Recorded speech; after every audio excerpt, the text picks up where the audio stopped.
ओम नमः शिवाय। नमस्कार दोस्तों। आइए सुनते हैं शिव महापुराण की कथा। आप सभी भक्तजन इस कथा को श्रद्धा पूर्वक मन लगाकर सुने। भगवान शिव जी आप सभी की मनोकामना पूर्ण करेंगे और आप सभी के कष्टों को हर लेंगे।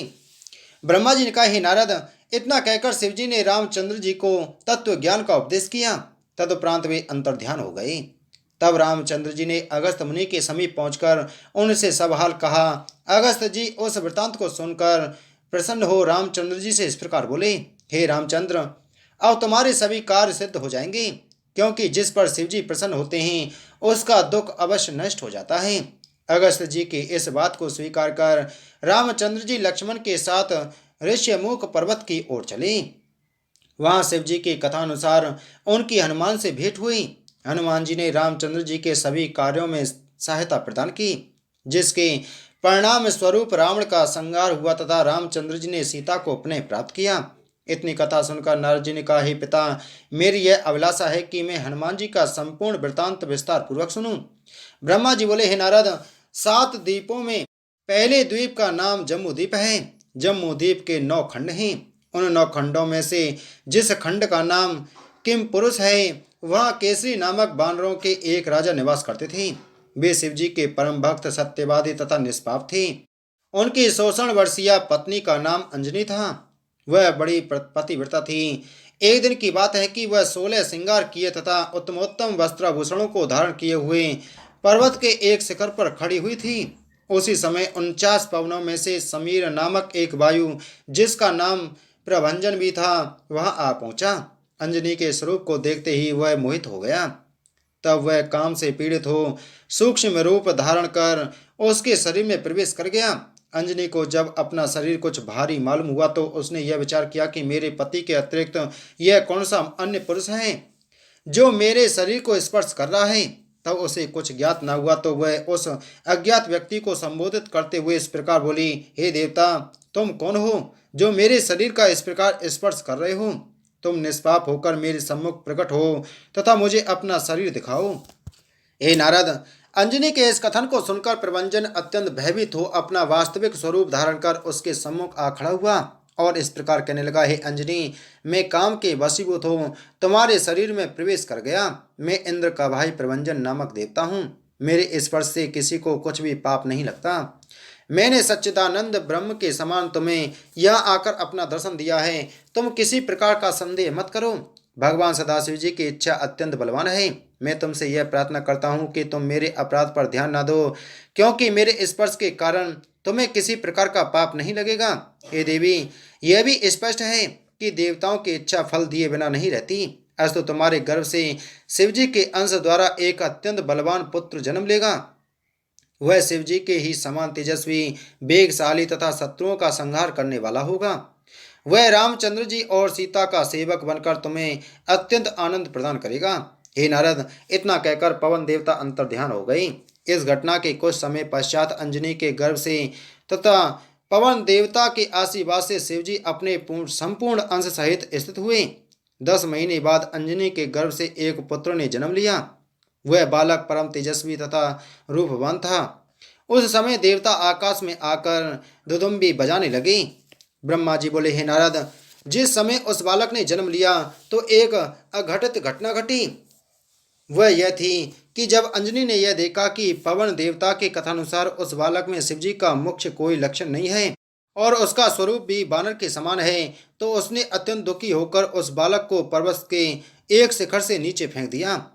परंतु जो ही वह बालक उस पर्वत पर गिरा, त्यों ही पर्वत खंड खंड होकर पाताल में धंस गया। अस्तु वह बालक जिस समय पृथ्वी पर गिरा तो उसके कुछ देर बाद उसके नेत्र आकाश की ओर जा टिके। जब उसकी दृष्टि उगते हुए सूर्य पर पड़ी तो उसने यह समझा कि यह कोई पका हुआ फल है, मुझे खा लेना चाहिए। इस विचार के आते ही वह बालक सूर्य को निगलने के लिए आकाश की ओर बड़े वेग से चला। ठीक उसी समय जबकि वह बालक सूर्य को निगलने के लिए आगे बढ़ रहा था, राहु देवता भी सूर्य को निगलने के लिए उसी ओर जा रहे थे। राहु को देखते ही उस बालक ने यह समझा कि यह व्यक्ति मेरा प्रतिद्वंदी है और इस फल को स्वयं खा जाना चाहता है। तब वह सूर्य के रथ को रोककर राहु की ओर अपना मुख फैला कर दौड़ा। राहु उसे देखते ही तुरंत भाग गया। हे नारद, उस शब्द के कारण देवलोक में हलचल मच गई तथा सब देवता अत्यंत आश्चर्यचकित हो थरथर कांपने लगे। इंद्र ऐरावत हाथी पर चढ़ वज्र को हाथ में लेकर उस ओर चल पड़े। वह बालक सूर्य को निगलने के लिए अपना मुंह फैला ही रहा था कि उसी समय इंद्र को वहां आते हुए देखकर उसे अत्यंत क्रोध आया। तब वह अपना मुख फैलाकर पहले इंद्र को ही निगल जाने के लिए बढ़ा। यह देखकर इंद्र ने क्रुद्ध हो अपने वज्र द्वारा उस बालक को घायल कर दिया, जिसके कारण वह बालक पृथ्वी पर गिर पड़ा। हे नारद, शिवजी ने यह चरित्र केवल इसलिए किया था जिससे लोक में वज्र की प्रतिष्ठा नष्ट न हो।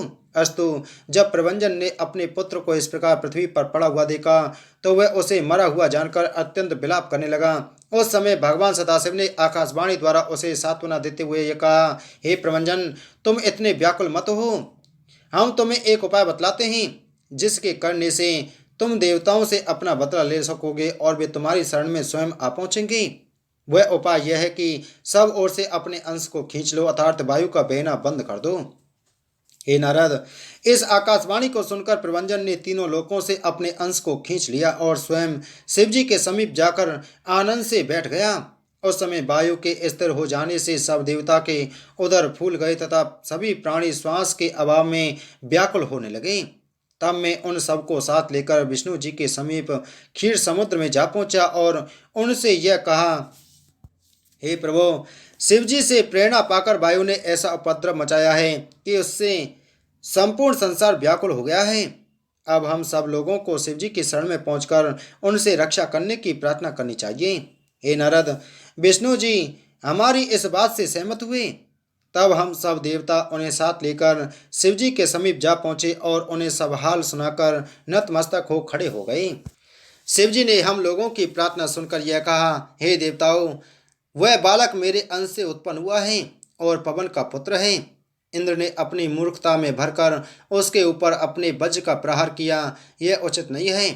अब तुम्हें यह चाहिए कि सर्वप्रथम वायु देवता की प्रसन्नता हेतु कोई उपाय करो। जब तक वायु प्रसन्न नहीं होंगे तब तक तुम्हारा मनोरथ सिद्ध नहीं होगा।